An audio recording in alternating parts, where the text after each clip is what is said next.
I'd like to acknowledge Australia's First Nation people as the traditional custodians of the land, and for this episode in particular, the Yiddimathang people. I pay my respects to their elders past, present and emerging. Yeah, there's always learning experiences along the way. I think everyone's had them in winemaking. If you haven't, then you're not risking enough, or going out there on a limb. I don't know. You've been playing it too safe. You don't want to play it safe. This is Over a Glass. I'm Shanteh Wale. Joanna Marsh hit the Australian wine scene running, and she hasn't stopped since. In her slipstream is a wealth of awards and accomplishments. Her progressive work under her own brand, Billy Button Wines, in the Alpine Valleys of Victoria, has set tongues wagging. Let's find out why. Hi, Jo. Thanks for joining me. No worries. Thanks for inviting me. I've long been admiring your wines for a long time, and I think you live in one of the most beautiful parts of the world. When did the wine bug bite you? It was not a direct path into wine. I think, like a lot of people I've met in the industry, I was actually studying chemical engineering and science at Adelaide University, and was a bit sort of disillusioned with where I was going to end up when I graduated. So I started considering my options when I happened to speak to a fellow student who was considering working in the wine industry when they finished, and that sort of put me on the wine track, I guess. And I guess I was thinking about, the beautiful wine regions and that kind of thing. Sounded much better than a chemical engineering sort of industrial plant type place. So, I kind of pretty much made the decision overnight and transferred to winemaking at that time. And I guess it's at the time, I probably wouldn't say I had a love for wine. I was only 19, but it's certainly grown on me, as it does a lot since then, continuously. So, did you find when you transferred? Did you find that that's a lot of kind of chemical processes too, lots of science? Did you enjoy that side of things, knowing that it at the end game was production of wine? Yes, yeah. I'd always loved chemistry, and was studying organic chemistry in my science degree as well, because I did like that side of things. So I enjoy that winemaking uses that, but I also do like the, I suppose, artistic side to it as well, getting to use your own style, I guess. Your first posting was with South Corp at Treasury Wine Estates, so you went straight to the big guns. What was that experience like? Amazing. I highly recommend it, I suppose, for anyone sort of coming into the wine industry. It's the best way to do it, I think, is to go big and then go small. It's much harder to go the other way. You just learn so much in the large company. With such diverse wineries, you learn a lot about the logistical side of winemaking.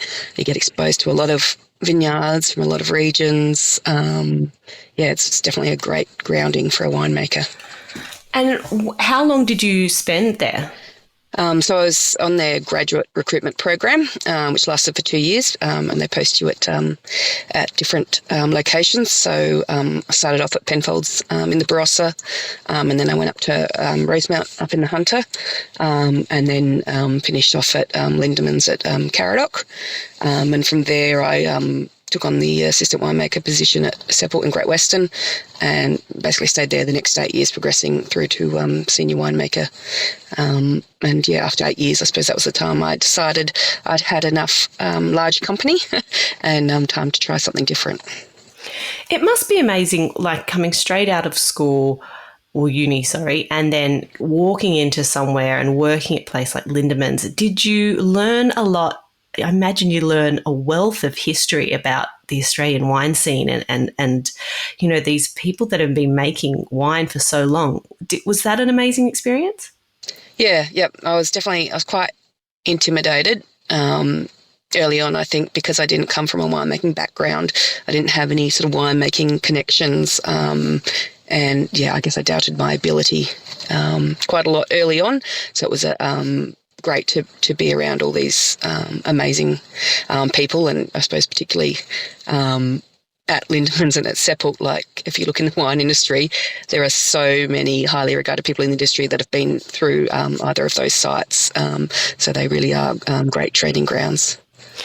That's very true. Yeah, when you look at the kind of legacy, they're certainly doing something right to churn out some amazing winemakers. Tell me about your time at Seppelt Great Western, because going from someone that was fairly new to senior winemaker must have been an amazing experience.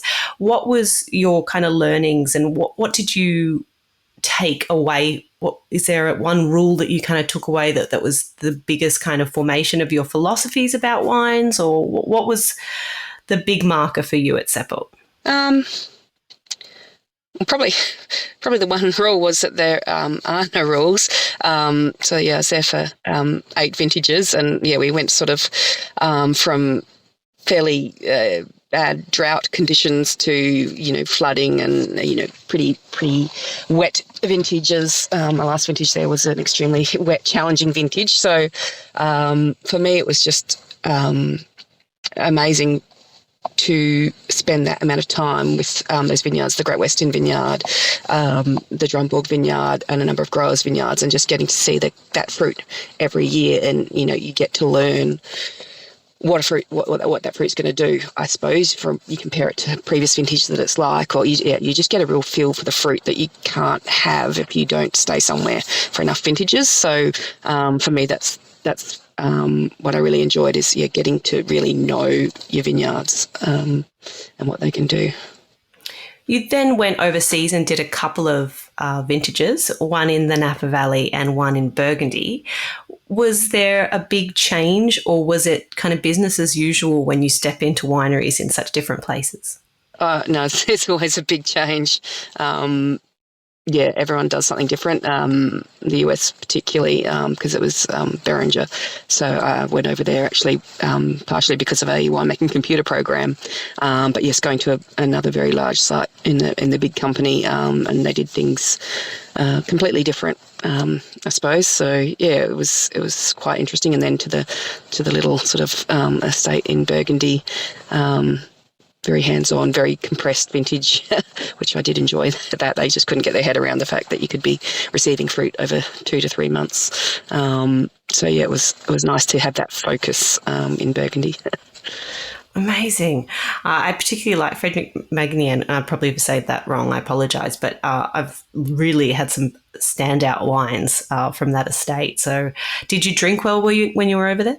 Yes. That was the other part I loved about the French vintages, getting the meals prepared. It's like, that was also a big learning, was like at 1 o'clock, like out of the winery, they lock the doors, you go over to the house where you get fed a 4-course lunch with wine, and you're not allowed back into the winery till 2 o'clock. Like it was absolutely every single day at the same time. No, it doesn't matter what you're doing. Like they take their lunches very seriously. So, yes, we did get to taste quite a lot. And, I was in charge of Chardonnay barrel ferment temperatures and stuff. So I got to do a lot of tasting of some nice vineyards while I was there too. Oh, what a dream. I mean, I hope that you've taken that kind of tradition into your working life now, and you occasionally stop and feed yourself. But I want to talk a little bit about the award that you won for your sparkling wine, the Graham Thorpe Memorial Scholarship, for your 2009 Best Sparkling. That's an incredible award to win, and it was the first sparkling wine that you ever made. I mean, sparkling wine is not kind of an entry-level wine to make. It's probably got some of the most thought, planning, technical details that you need to know. Tell me about what winning that scholarship was like. Amazing.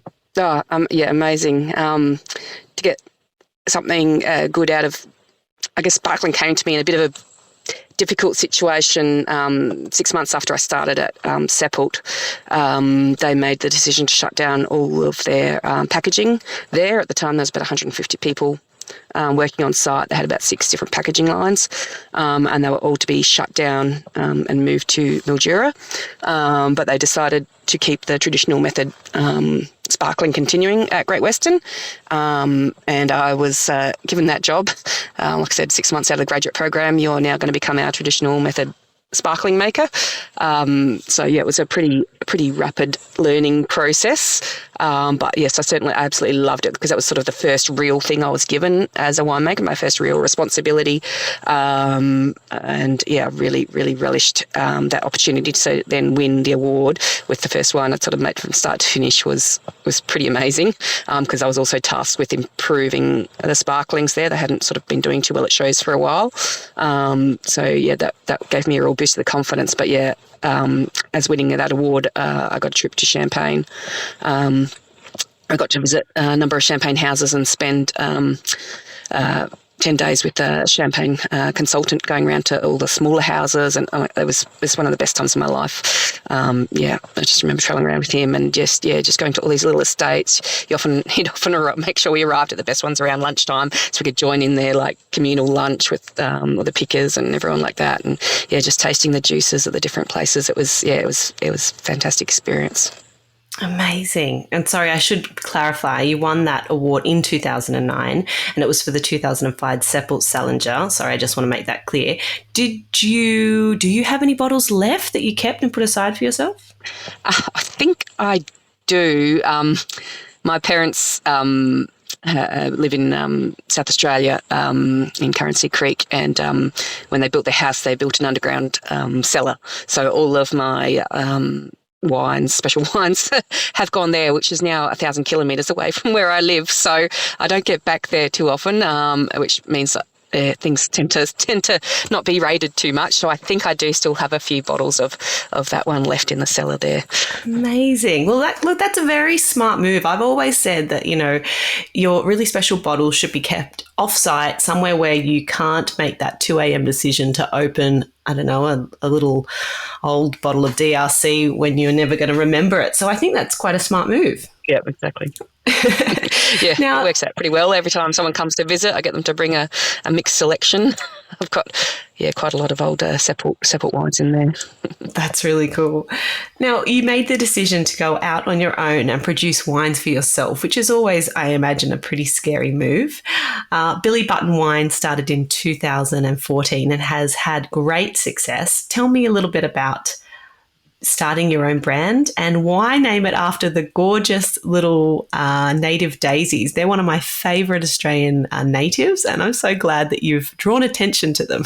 I guess so the real catalyst for starting my own wine brand, I'd never really thought about it or planned it prior to it happening, I guess.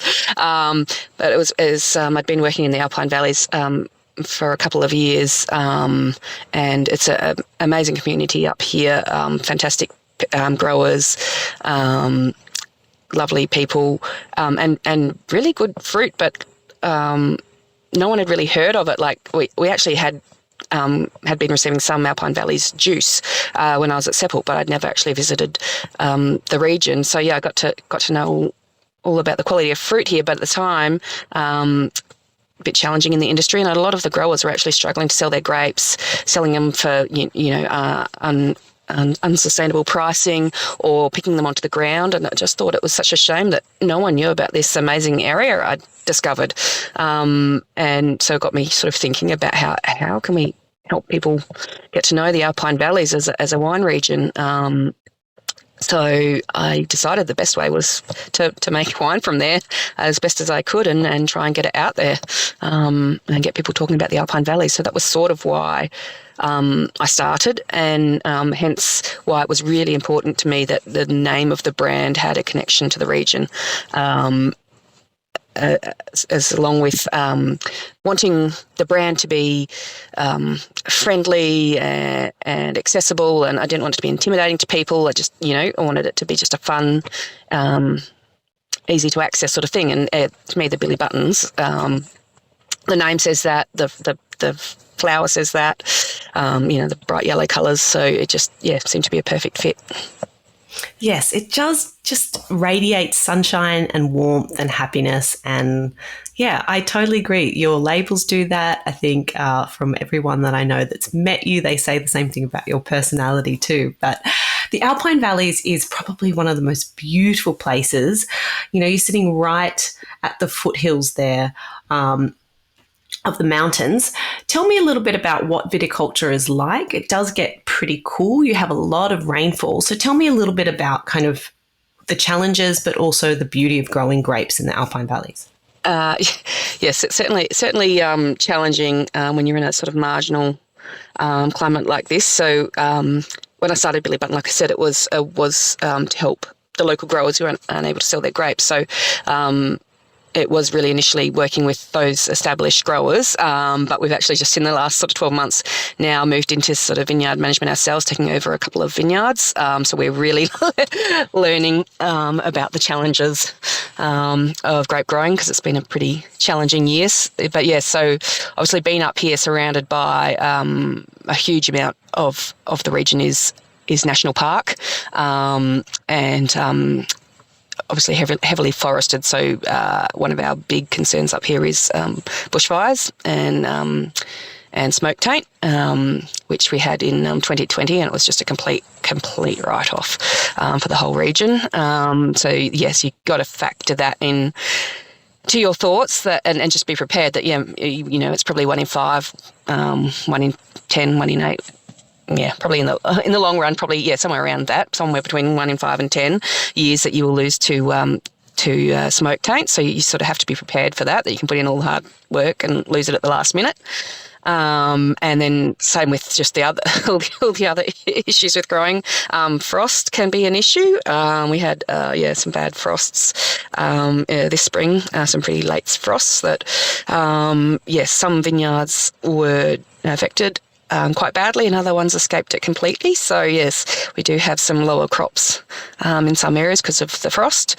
And then of course the higher growing season rainfall than a lot of viticultural regions can present some issues with disease, botrytis and mildews and the like. So yeah, you've really got to be on your game here, and it really does sort of sort out the good growers and vineyard managers from, you can't do it as a sort of part-time gig. You've really got to be on the ball here, or you can lose your entire crop quite quickly. In terms of combating those with, with rainfall, is it just having kind of airflow and canopy management? And with frost, is it more just, are you spraying kind of, to kind of combat the frost? What are the two main kind of areas? Yeah, because frost is a risk, but it's actually, like I said, not super common here. So there aren't too many vineyards with frost protection. You can get sprinklers systems, and so a couple of our vineyards have those, but it's a pretty expensive setup. So not everyone has those. So yeah, sometimes there's not much you can do really, other than just watch them shrivel up and die after a frost. So yeah, you just sort of wear that risk, I guess. And with the rainfall, yes, it's definitely about your site selection, your canopy management, variety choice can be in there as well. And then actually it comes down to a lot of spraying. So there aren't too many organic vineyards. I'm not sure if there's any actually in the Alpine Valleys, because it's a very challenging area. I think a lot of the organic kind of vineyards are in slightly drier climates. Well, we know that winemaking isn't a walk in the park, as romantic as everyone thinks it is, but tell me what you love about the Alpine Valley. I mean, they produce some beautiful wines. What are the benefits of making wine in the Alpines? Oh gosh, there's quite a lot that I like about it. One, just like our winery, you have the view out towards Mount Buffalo, straight out the back of our winery. So that's always nice when you're processing fruit. Kind of, is a nice vista and keeps you motivated. I like that we're quite a diverse region. So we have the continental climates have quite cool nights, but we still get quite warm days and a lot of sunshine. It's quite high sunshine hours here. The cooler nights and the cool winters, meaning bud burst is a bit later, means we can be growing very high, good sparkling base here. In fact, there's traditionally a sparkling base region. A lot of vineyards are still predominantly for sparkling base. But at the same time, with those sunny days and generally pretty good autumns, you can actually grow some fairly late ripening reds, as long as they're in the right sites. But yeah, that's why we're able to grow things like Nebbiolo in the region as well. So yeah, you really do get a huge diversity of varieties that can do well here, because every site is quite different, and that's how we've sort of managed to do so many different varieties in our range, is that we're working with about 10 local vineyards, and each of them has a slightly different climate aspect, soil type, so different varieties suit the different vineyards more, and that's how we can produce so many different varieties and do them reasonably well, I think. Reasonably well. I think we can say that you're doing a very good job. You do have quite a few maybe varieties that people haven't heard about. Tell me about the varieties you work with and why they suit the area that you're in. There's there's quite a few of them now. I guess we have a little bunch of varieties that originate from Friuli in northeast Italy. Probably the only winery with the 5 of them. So we have 3 whites, Malvasia, Verduzzo and Friulano, and then the 2 reds, Schioppettino and Rafosco. And it's quite funny that we've actually ended up with all 5, because they're not all from the same vineyard. Different vineyards have planted them, but we just happen to have 5 varieties from the one region. And I guess when you think about the topography and climate of northern Italy, northeast Italy, to Alpine Valleys here, you can probably see why they are suiting here and doing quite well. I think it's also got a lot to do with the attitude of the growers as well. They're willing to try new things, and they're willing to take on varieties that maybe need a little bit more attention or care as well. They're not always the easiest varieties to grow. Some of those ones, particularly things like the Schioppettino and Friulano, can be quite fiddly. But yeah, the growers are willing to put in the work to see the results. So they're really interesting varieties. And what I love about the Italian varieties is, I suppose, they're more textural, savoury nature. Makes them really good food wines, makes them really fun to play with in the winery, because you can do a whole lot of different techniques with them. And I just love something different, I guess. So those 5 are our main ones. And then this last couple of years, we've now got a new variety as well called Pecorino, which is doing amazingly well up here. I've got a side brand with Ellen Anderson, called Anderson and Marsh, where we do Albarino, which goes really well up here as well. So it's just fun playing with these varieties that there isn't a lot of out there. You must have to have quite a curious mind to work with so many different varieties. Do you find yourself going back to kind of their origins and tasting wine from the regions that they come from to get a kind of handle on them? And then when you produce them yourselves, are you trying to replicate, or are you trying to make something completely new? No, I actually started with some of these varieties. I'd actually not tasted the wine at all. Particularly Schioppettino and Rafosco, I didn't really know about until just before vintage that the grower had them, because he's only got a couple of rows of them, and he actually wasn't planning on picking them. So we managed to organise that, and so I actually think it's a benefit not knowing much about them. You can read a bit about the variety, but I didn't really taste widely beforehand, because I didn't actually want that to affect how I made the wines. I wanted the fruit to tell me how it wanted to be made, and I think that's the best way, because they're not going to be the same as their homeland. They're in a different place. So I really like working with new varieties or things that you don't know that much about, because they really speak to you. And you know, it might take a couple of years to get it right. But I love learning from the fruit, and sometimes they just scream at you how they want to be treated. So I find that's fun. And now that we've been making them for a number of years, now we're sort of going back and looking at other examples to see the similarities, to see the differences. But I actually think it's a good thing not trying to aim for anything in particular when you make them for the first time. It must be such a learning and a journey that you go on. You seem to have like the golden touch because, some of these varieties, I haven't tasted before and they're winning gold and silver medals all over the place. Have you ever had a disaster where you've made something and you just thought, no, that's not what it's supposed to be and not bottled it? Yeah, there's always learning experiences along the way. Yep. I think everyone's had them in winemaking. If you haven't, then you're not trying hard. No, you're not risking enough, or going out there on a limb. I don't know. You've been playing it too safe. You don't want to play it safe. Because you don't learn by playing it safe. Sometimes you've got to push the boundaries and okay, won't do that one next year.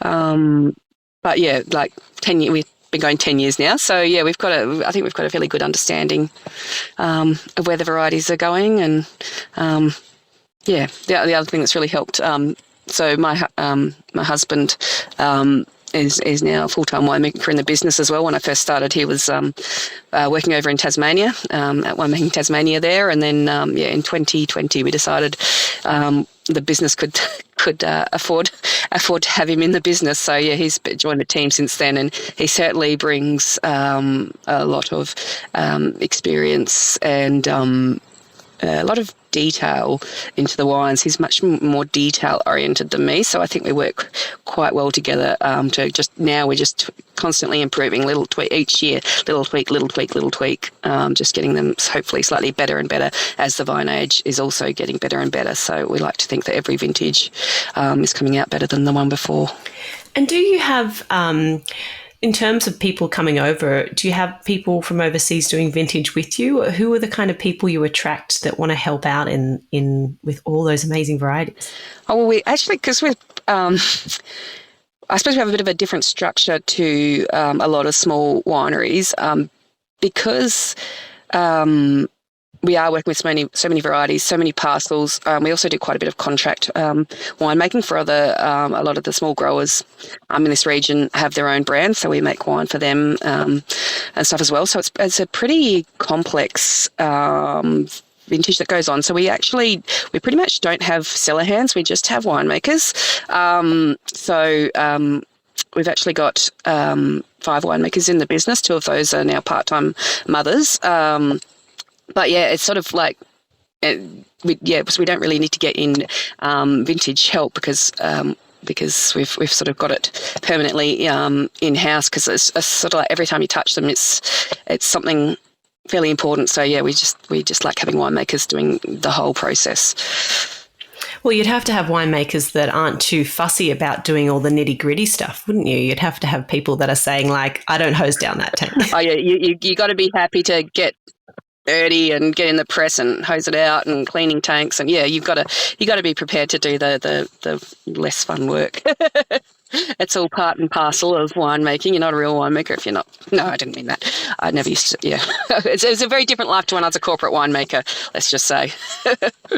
I bet. No, it sounds like you would attract fantastic people that are probably, really add to your business, but also are good, hardworking people as well. Tell me a little bit about your work with the amphora as well that you use for some of your wines. Okay, so that's Glenn's baby, my husband. So he had started playing with those in 2011 was his first vintage of his wine Pandora's amphora, and yeah, we got together in 2015, and he just moved to Tassie, and I suppose had given up on continuing the brand. Pandora was a blend of, at that time it was Fiano Vermentino and Moscato Giallo. And I was like, well, I happen to have access to those 3 varieties here in the Alpine Valleys.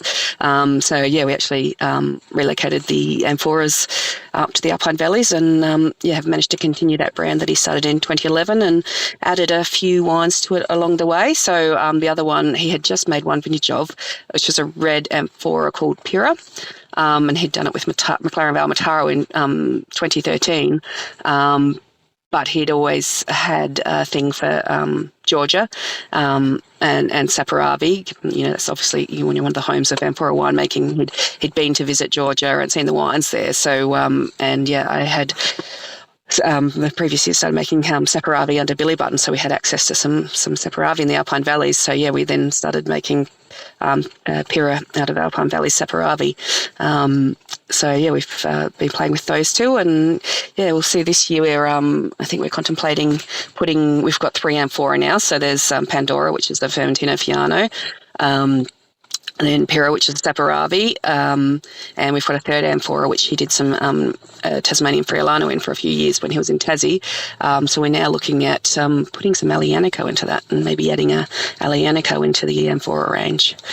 So cool. I mean, I'd just love to kind of be a fly on the wall and see when you're making these decisions and what you're talking about, because there's just, like you said, such a spread of different varieties and the way they behave, and for you to have a handle on all of that and still be experimenting and still be challenging yourself is pretty miraculous and pretty amazing. So, I mean, exciting times for the future of Billy Button. I don't think I'd be surprised if someone told me, of this new crazy blend or something you'd made. I'd be like, yep, that sounds right up their alley.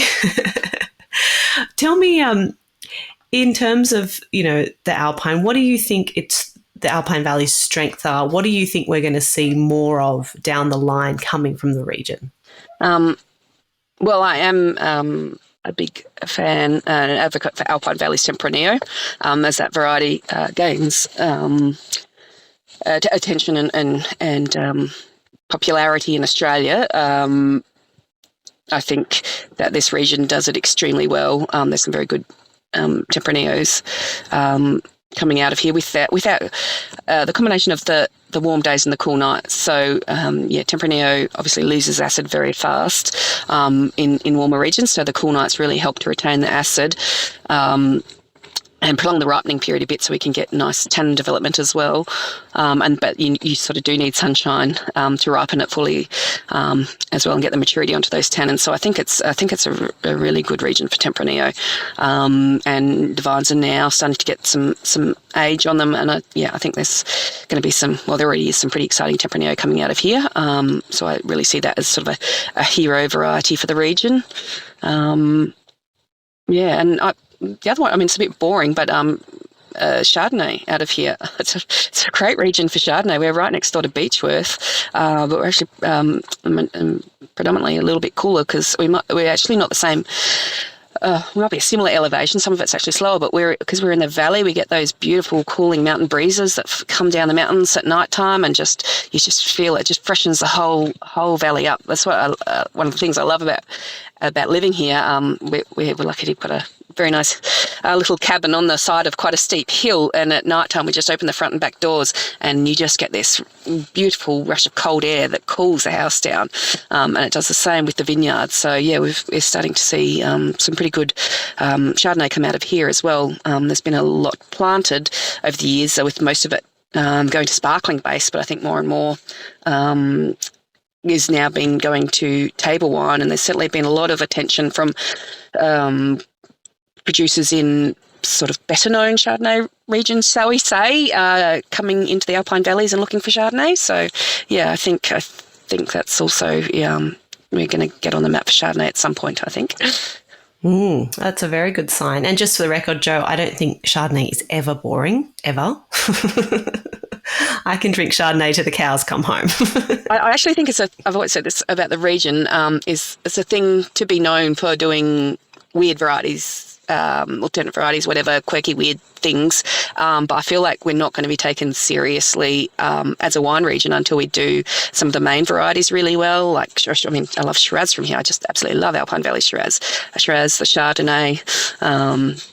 There's a little bit of Cabernet and Pinot, but I think Shiraz and Chardonnay are the two sort of mainstream varieties that we can do extremely well.